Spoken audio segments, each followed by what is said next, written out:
पुरानो हुँदा यो यो अँ के अरे 2 मोडलको ए अनि खतरा छ त कति चलाइ आज यो 18-19 वर्षपछि स्टार्ट गरेको इन्जिन आज अँ आमा तैँले चल्दै 19 वर्षसम्म स्टार्ट गरेकै थिएन कि ए तर जापानिज हो यो है अँ 1 ह्यान्ड हो अहिलेसम्म यो वान ह्यान्ड है 1 ह्यान्ड बबाल हो नि भाइ सोरुमबाट निकालेदेखि कसैको नाममा पास भएकै छैन यो ए लगभग कर चाहिँ 18 वर्ष कर खेल्छ तर 2 वर्ष मात्र 3 वर्ष मात्र तिरे हुन्छ ए 18 वर्षको बाँकी छ 2-3 वर्ष तिरे हुन्छ 3 वर्षपछि 3 वर्षको चाहिँ तिर्दाखेरि कर क्लियर हुन्छ अँ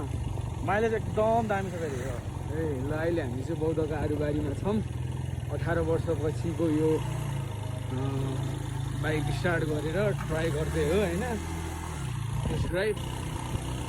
बबाल रहेछ है